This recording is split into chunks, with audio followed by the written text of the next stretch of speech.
I've fallen in love with I love. दिल बोले वाव.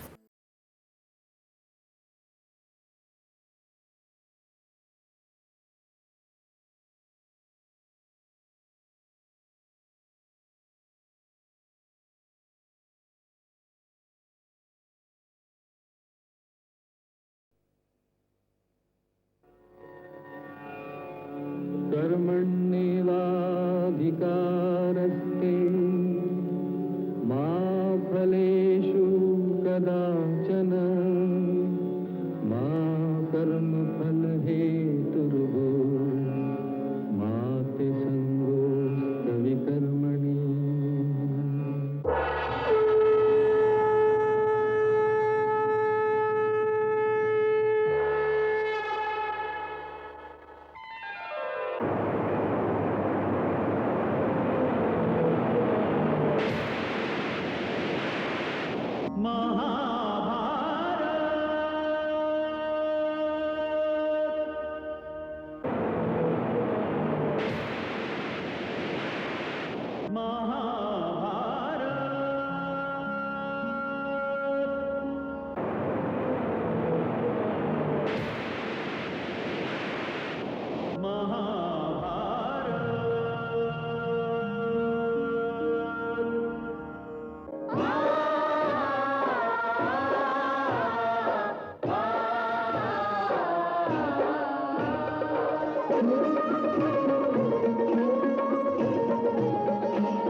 अथ श्री महाभारत कथा।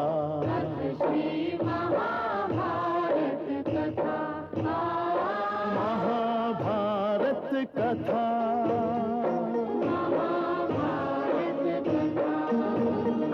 कथा है पुरुषार्थ की, ये स्वार्थ की, परमार्थ की, सारथी जिसके बने श्री कृष्ण भारत पार्थ की। शब्द दिग्घोषित हुआ जब सत्य सार्थक सर्व था, शब्द दिग्घोषित हुआ।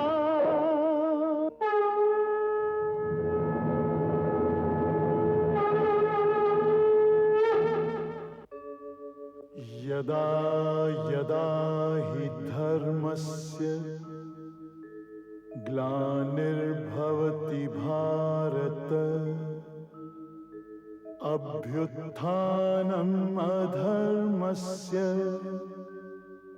तदात्मानं सृजाम्यहम्, परित्राणाय साधूनां विनाशाय च दुष्कृतां, धर्म संस्थापनार्थाय संभवामि युगे युगे।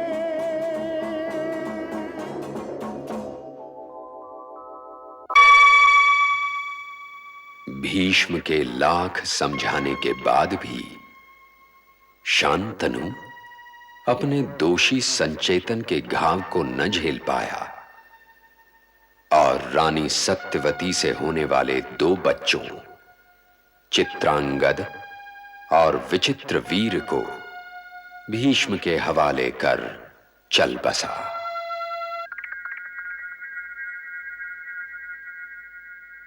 भीष्म ने चित्रांगद को राज सिंहासन पर बिठाया।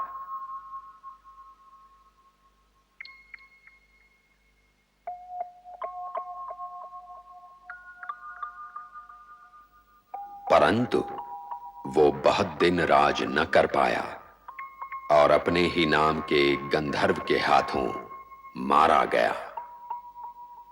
तब भीष्म ने विचित्रवीर को राजगद्दी सौंपी। विचित्रवीर के सिंहासन पर बैठाने का बड़ा समारोह हुआ।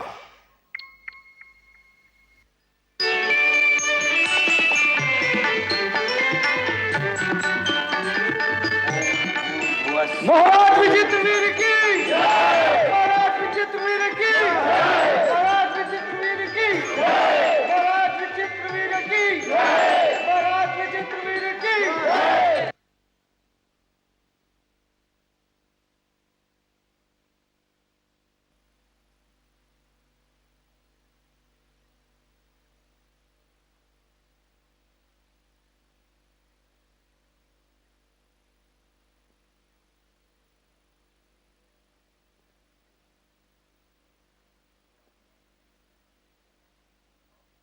प्रणाम माते। चिरंजीवी रहो। आपने मुझे बुलाया? आओ भीष्म, मैं तुमसे एक आवश्यक बात करना चाहती हूँ। ऐसी कौन सी बात है जिसने आपको इतना चिंतित कर दिया माते? बैठो। भीष्म, क्या अब वो समय नहीं आ गया कि विचित्र वीर्य का विवाह हो जाए और वो कुरु वंशावली में अपना योगदान दे? मैं भी यही प्रस्ताव लेकर आपकी सेवा में आने वाला था माते। तुम्हारा क्या प्रस्ताव है? सुना है काशी नरेश अपनी तीनों पुत्रियों अंबा, अंबिका और अंबालिका का स्वयंवर रचाने जा रहे हैं। तो विचित्र वीर्य को वहां ले जाओ। ले तो जाऊं माते, पर निमंत्रण तो आए। निमंत्रण अवश्य आएगा। तो ठीक है, मैं प्रतीक्षा करता हूं। जैसे ही निमंत्रण आएगा मैं विचित्र वीर्य को लेकर काशी चला जाऊंगा।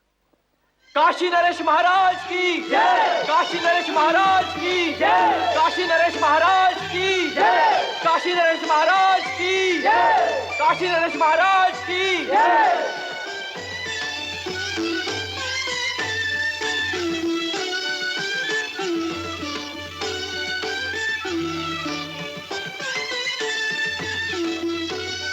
ये काशी नरेश का राज दरबार है, या ये अंबिका, अंबालिका और अंबा के पिता का राज दरबार है, या यूं कहूं कि भीष्म की मृत्यु की जन्मभूमि है।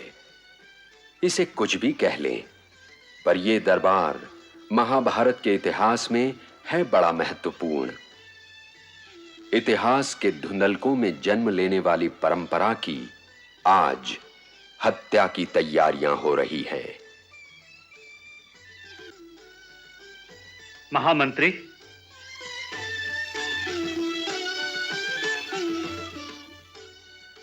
आज्ञा महाराज।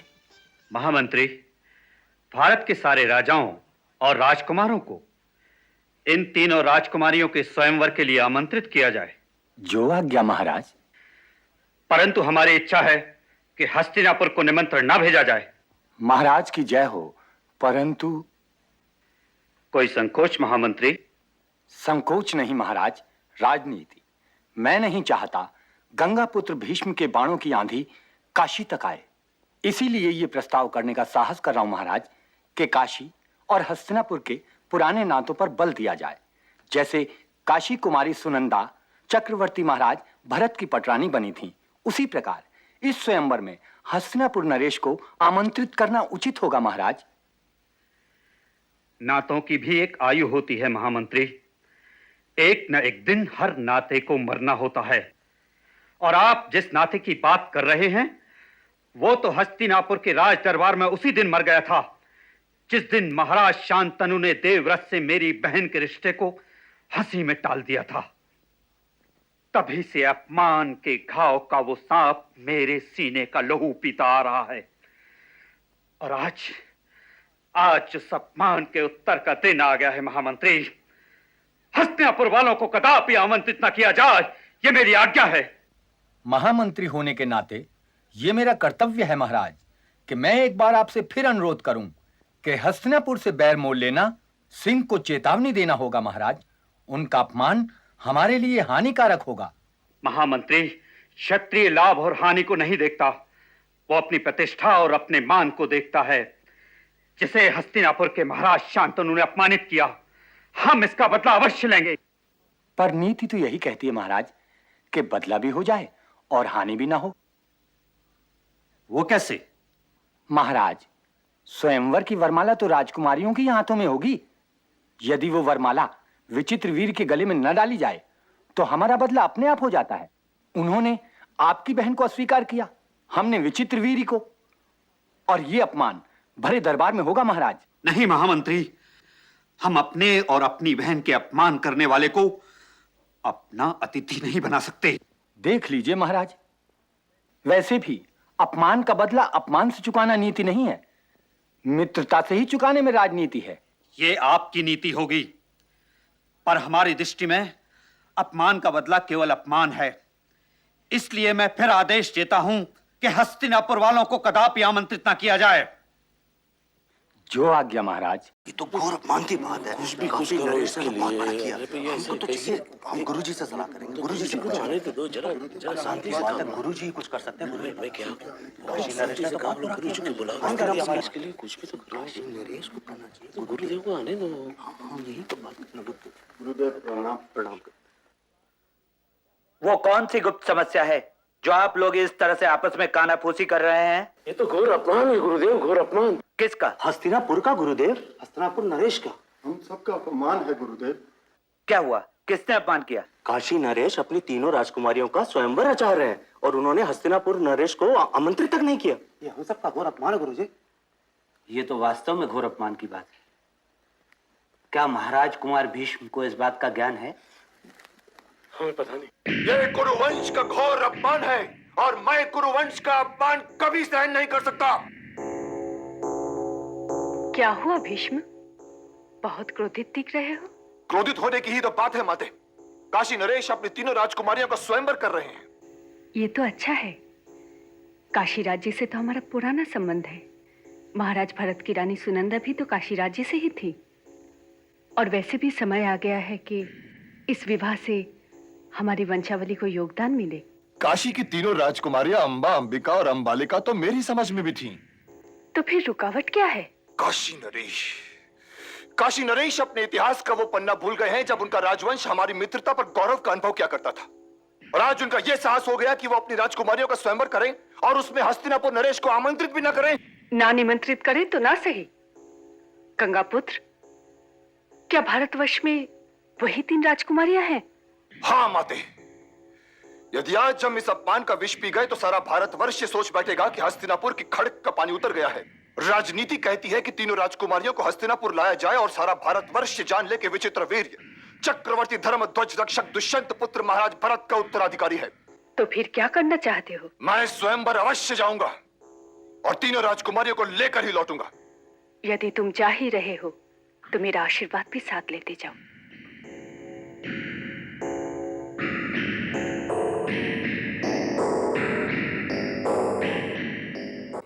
अम्बे, क्या तुम भी वही सोच रही हो जो मैं सोच रहा हूँ? आप क्या सोच रहे हैं शाल्व नरेश?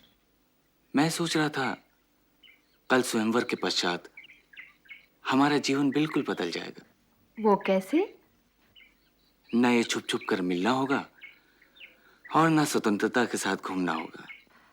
परंतु इसके बदले एक अथाह प्रेम का सागर भी तो उमड़ आएगा, जब हर प्रकार का प्रेम गंगा जल की भांति पवित्र होगा। रात दिन प्रेम ही प्रेम होगा, एक ना रुकने वाली नदी की तरह। और सुहाग रात के अवसर पर जब मैं तुम्हारा घूंघट उठाऊंगा तो जैसे एक नया चांद निकल आएगा, एक नई अंबा, अति कोमल, अति सौम्य। तुम मेरी बाहों में होगी और हम दोनों स्वर्ग का अनुभव करेंगे। और वहां हम अपने उज्जवल भविष्य के सपने देखने लग जाएंगे। ऐसे सपने जो 2 प्रेमियों को धरती से आकाश तक ले जाते हैं। काशी राज दरबार में समूचे भारतवर्ष के राजे महाराजे, राजकुमार और योद्धा अंबा, अंबालिका और अंबिका का हृदय जीतने के लिए आए हुए हैं। राजकुमारियां अंबा, अंबालिका और अंबिका पधार रही है।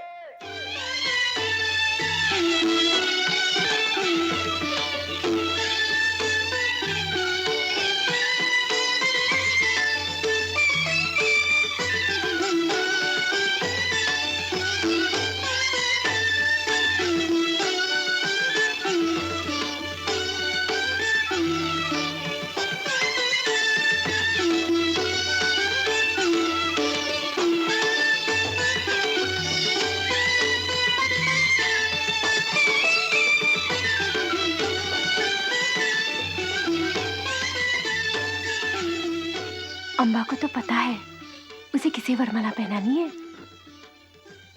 तुम दोनों भी अपने अपने महाराज कुमार ढूंढ लो। महामंत्री, कार्य आरंभ किया जाए।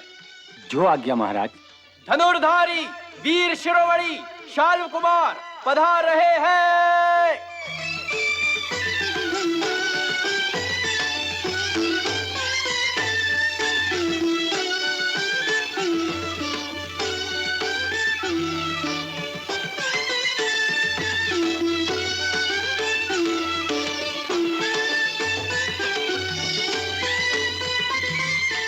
विराजिए।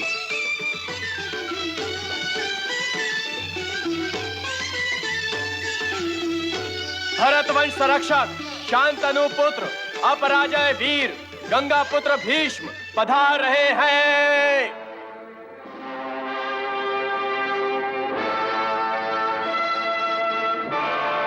लगता है भीष्म प्रतिज्ञा राजकुमारियों की सुंदरता के सागर में डूब गई। बुढ़ापे में अपने आप को ये युवा सिद्ध करने का प्रयास क्यों? इन राजकुमारियों का सौंदर्य तो ऋषियों की तपस्या भंग कर दे। ये तो आने वाले गधेड़ राजकुमार है।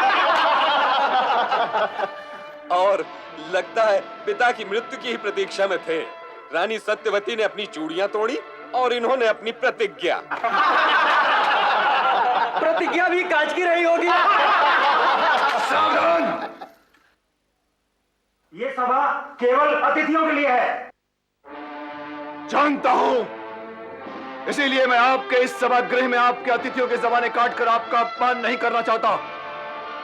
इस स्वयंवर में मैं हस्तिनापुर नरेश महाराज विचित्रवीर्य का प्रतिनिधित्व कर रहा हूं।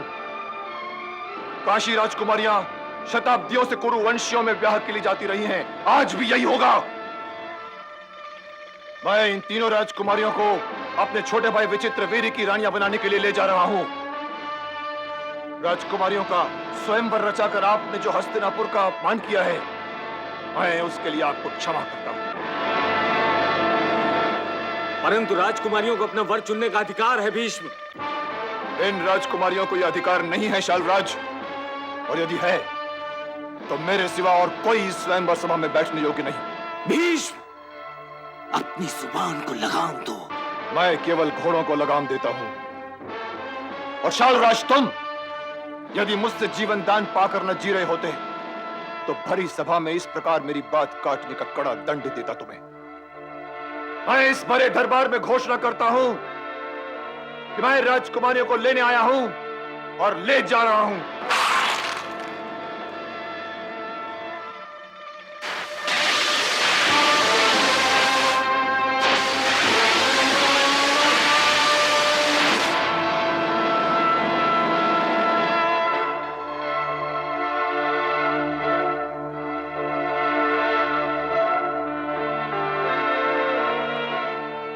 क्या कोई भीष्म को रोकना चाहता है? रोकना चाहता है भीष्म को?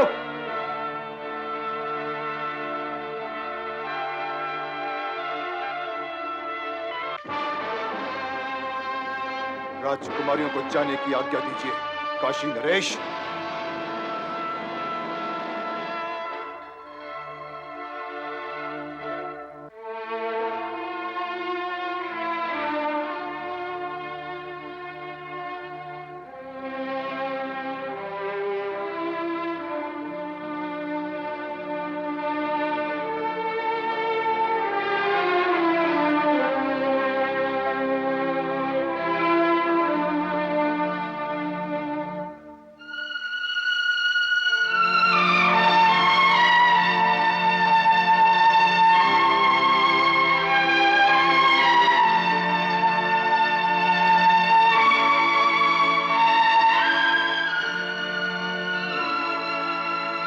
मुझे इसी बात का डर था महाराज।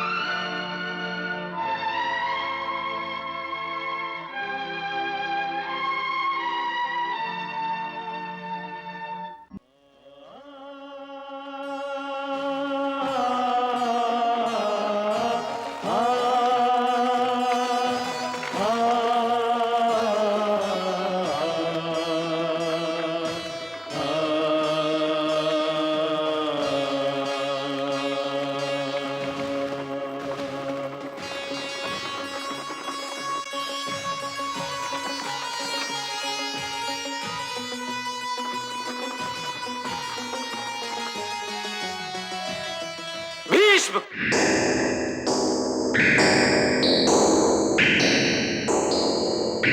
सारथी, रथ घुमाओ।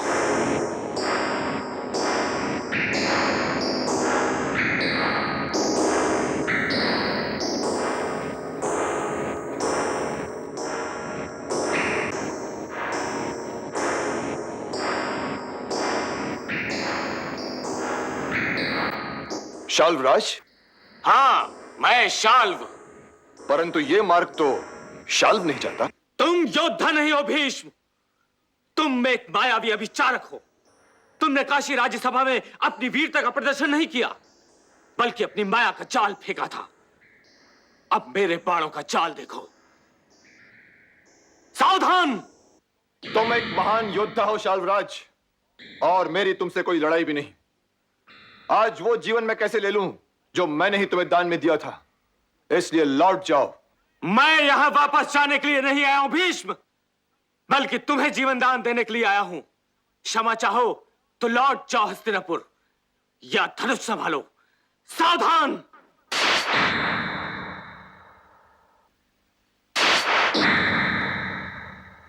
इस घाव के लिए भी मैं तुम्हें क्षमा करता हूं शाल्वराज। अब भी समय है, लौट जाओ। मैं यहां लौट जाने के लिए नहीं आया हूं भीष्म।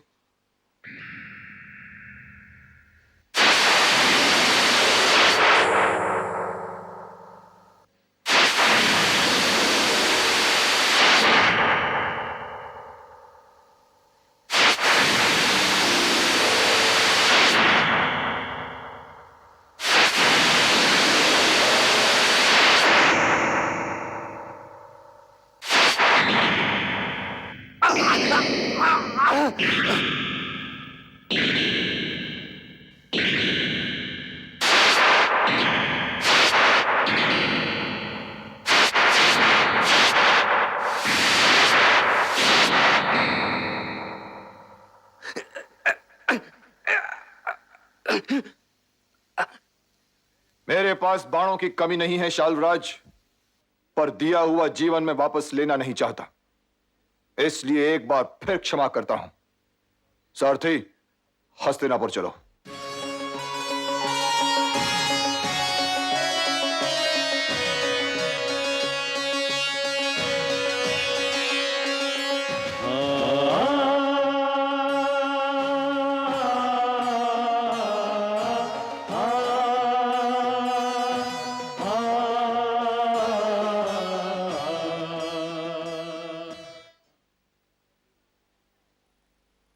बड़ी कौर जी लौट आए हैं राजमाता। अच्छा? और दीपक की लो जैसी 3 राजकुमारियां भी साथ लाए हैं। इतनी सुंदर पुत्र वधुएं पाने पर हार्दिक बधाई माते। एक माँ का प्यार भरा स्वागत। ये अंबा है, ये अंबिका, और ये अंबालिका, और ये इनकी दासी। क्या मैं एक विनती कर सकती हूँ राजमाता? केवल माँ कहो अंबा। परंतु मेरी विनती तो राजमाता से है। आज्ञा है। परमवीर गंगापुत्र भीष्म के आने से पहले ही मैं मन ही मन शाल्व नरेश को अपना पति मान चुकी थी राजमाता। तो तुमने मुझे ये बात बताई क्यों नहीं राजकुमारी? भय गंगापुत्र, आपका भय।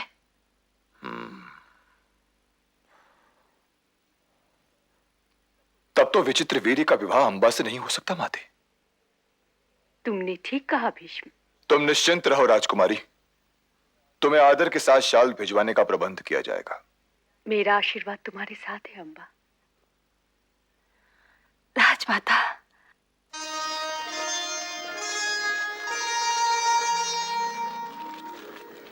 चली सुरक्षित सैन्य से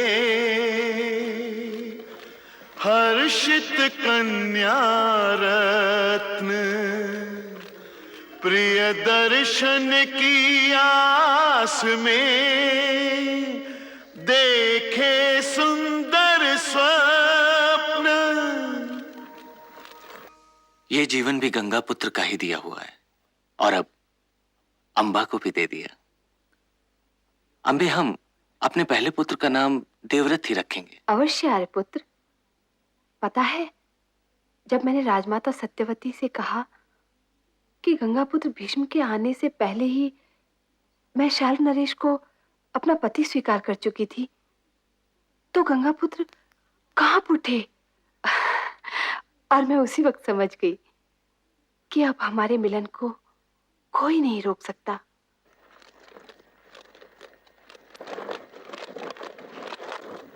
राजकुमारी जी, अब आप शाल्व की सीमा में प्रवेश कर रही हैं।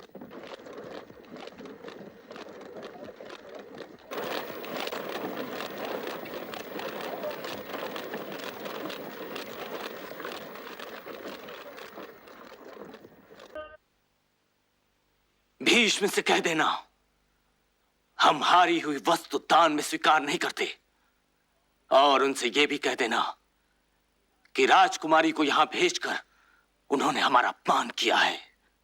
जब गंगापुत्र भीष्म को पता चला कि मैं आपसे प्यार करती हूँ, तो उन्होंने स्वयं मुझे आपके पास भेज दिया। भीष्म ने हम सबको हराकर तुम्हें जीता है। नियमानुसार तुम उसी के हो। यही क्षत्रिय धर्म है। शाल्व नरेश ये न भूले कि वो मेरे स्वयंवर में पधारे थे। परंपरानुसार वरमाला मेरे हाथ में थी, और मेरा पति वही होगा जिसे मैं चुनूंगी। मैं कोई राज्य नहीं हूं जो लड़ाई में जीती या हारी जा सकूं, या फिर दान में दी जा सकूं। गंगापुत्र भीष्म के आने से पहले ही मैं शाल्व नरेश को अपना पति स्वीकार कर चुकी थी। हम इस मान के लिए आपके आभारी हैं राजकुमारी, परंतु आपको भीष्म के पास वापस जाना ही होगा। उन्होंने आपको यहां भेजकर केवल मेरा ही नहीं, आपका भी अपमान किया है।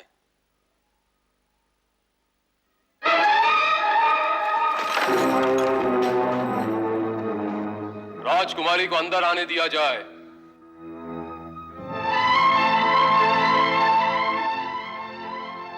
हस्तिनापुर नरेश की जय हो। मैं न्याय मांगने आई हूं महाराज। तुम्हें न्याय अवश्य मिलेगा राजकुमारी। महाराज, गंगापुत्र भीष्म ने सारे राजाओं, महाराजाओं और राजकुमारों को हराकर मुझे जीत लिया था, परंतु मैं शाल्व नरेश को पहले ही अपना पति स्वीकार कर चुकी थी। इसीलिए आपकी आज्ञा के अनुसार मुझे शाल्व नरेश के पास भेज दिया गया, परंतु शाल्व नरेश ने दान में मिली हुई अंबा को स्वीकार करने से साफ इनकार कर दिया।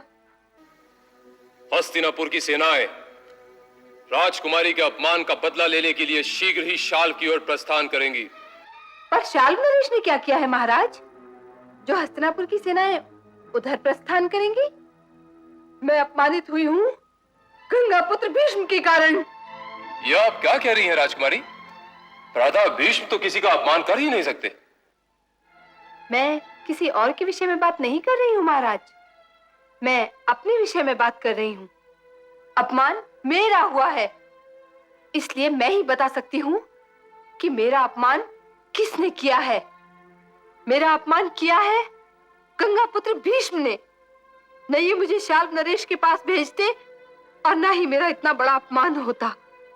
इसलिए गंगापुत्र भीष्म को आदेश हो कि ये अपने क्षत्रिय धर्म का पालन करते हुए मुझे अपनी पत्नी के रूप में स्वीकार करें।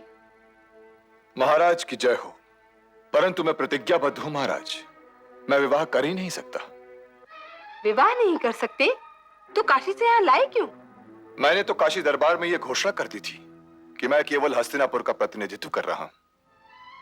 मेरा हरण ऐसे समय में किया गया था महाराज, जब मेरे हाथ में वरमाला थी।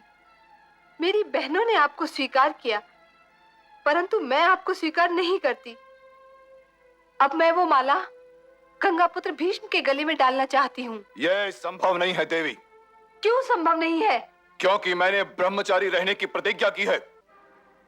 घायल नागिन, घायल शेरनी और अपमानित स्त्री से डरना सीखो गंगापुत्र। तुम वचनबद्ध हो, इसलिए मेरे अपमान के घाव पर मान का फाया नहीं लगा सकते। तो आज इसी कुरुराज दरबार में हस्तिनापुर नरेश को साक्षी मानते हुए मैं भी प्रतिज्ञाबद्ध होती हूँ।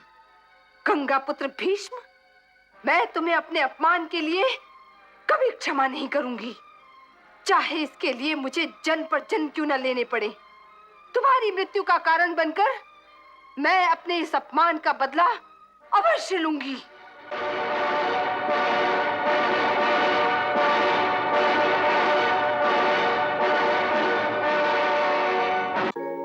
क्रुद्ध सर्पिणी बन गई, सुंदर उपवन बेल।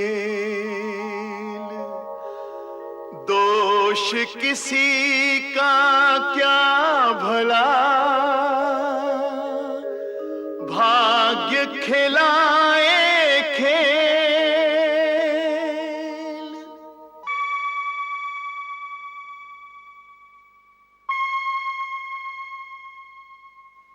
काशीराज कन्या अंबा बदले की खोज में चली गई और वो बदला अवश्य लेगी, परंतु कब और कहां, ये अभी केवल मैं जानता हूं।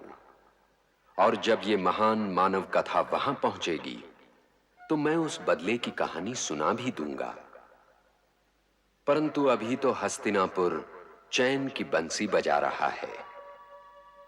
महाराजा विचित्रवीर्य अंबालिका और अंबिका के साथ धूमधाम से विवाह कर चुके हैं और अब चूंकि राज की देखभाल के लिए भीष्म जैसा विद्वान और सूरमा मौजूद था, इसलिए विचित्रवीर्य का सारा समय अपनी दोनों रानियों के साथ बीतने लगा।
नाथ, नाथ क्या हुआ? नाथ,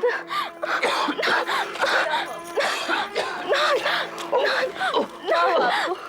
नाथ, क्या हुआ? क्या हुआ नाथ?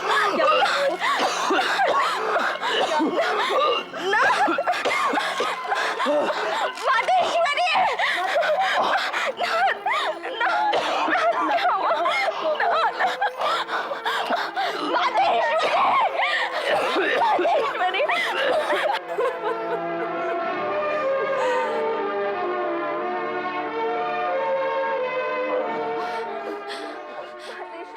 पुत्र, क्या हुआ पुत्र? विचित्र, क्या हुआ? क्या हो गया? पुत्र, पुत्र,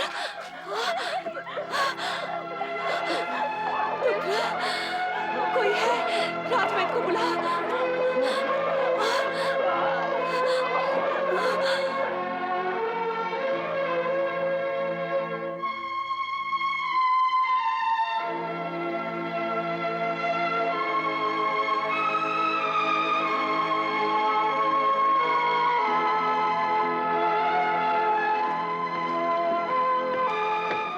महाराज की जय।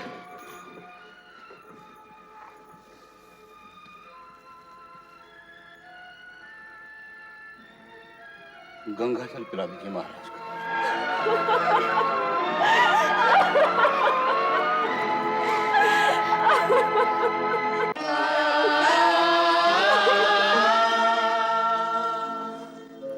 चंद्रवंश के चंद्र का असमय यह अवसान, सिंहासन सूना हुआ, राजभवन सुनसान। माते, अपने आप को संभालिए माते। प्रयत्न तो बहुत कर रही हूं पुत्र, परंतु आज सत्यवती अपने जीवन के कठोर सत्य के सामने अकेली और विवश खड़ी है। सत्य कभी विवश नहीं करता माते। करता है पुत्र, बहुत विवश करता है। तुम उच्चाकांक्षी नहीं हो ना, इसलिए मेरी विवशता को नहीं देख सकते। मैंने चाहा था मेरे पुत्र हस्तिनापुर की राजगद्दी पर बैठे, लेकिन मैंने तुम्हारे स्थान से तुम्हें हटा दिया। परिणाम, हस्तिनापुर का राज सिंहासन आज मेरी ओर देख रहा है और कह रहा है, सत्यवती मुझे मेरा राजा दो। मैं उस राज सिंहासन को राजा कहां से दूं? ना चित्रांगत है, ना विचित्र वीर्य, और ना ही उनकी कोई संतान। मैं सत्यवती अपने सामने छोटी पड़ गई ना। घटनाओं और दुर्घटनाओं के पास कोई इच्छा शक्ति नहीं होती माते। यदि आप वो न भी चाहती जो आपने चाहा, तब भी यही होता। काल ने कोई और रास्ता निकाल लिया होता। मनुष्य भाग्य लिपि पढ़ना नहीं जानता माते, इसीलिए वो कभी सुखों के आगे विवश हो जाता है तो कभी दुखों के आगे। परंतु मैं हस्तिनापुर के राज सिंहासन से क्या कहूं? हस्तिनापुर के राज सिंहासन से कहिए कि वो अपने प्रश्न लेकर समय के पास जाए, क्योंकि तमाम प्रश्नों के उत्तर केवल समय के पास है। परंतु तुम भी तो कुरुवंश और कुरु सिंहासन की सेवा और सुरक्षा के लिए वचनबद्ध हो पुत्र। अवश्य माते। तो फिर अपने वचन का पालन करो पुत्र। क्या कोई शत्रु हस्तिनापुर पर आक्रमण करने वाला है माते? हाँ, सत्य तो यह है भीष्म कि शत्रु आक्रमण कर चुका है। वो कौन है माते? तुम्हारी प्रतिज्ञा। माते, तुमने कुरुवंश की सेवा और सुरक्षा का वचन दिया था ना स्वर्गीय पिता महाराज को। तो उस वचन के पालन के लिए कुरुवंश की आवश्यकता होगी। कुरुवंश ही ना होगा तो सेवा किसकी करोगे, रक्षा किसकी करोगे? चित्रांगत और विचित्र वीर्य के निधन के बाद कुरुओं के वंश का रास्ता ही बंद हो गया है, और अब ये रास्ता केवल तुम ही खोल सकते हो। एक ओर तुम्हारी प्रतिज्ञा है, दूसरी ओर तुम्हारा वचन। निश्चय तुम्हें करना है। मैं समझा नहीं माते। परंपरा अनुसार आज तुम्हारा ये कर्तव्य है कि अंबिका और अंबालिका से विवाह करके कुरुओं की वंश रेखा को आगे बढ़ाओ। और तुम्हारी मां होने के नाते अब ये मेरा आदेश भी है। आपकी आज्ञा का पालन करना मेरा धर्म है माते, परंतु प्रतिज्ञाबद्ध होने के नाते मैं विवश हूं।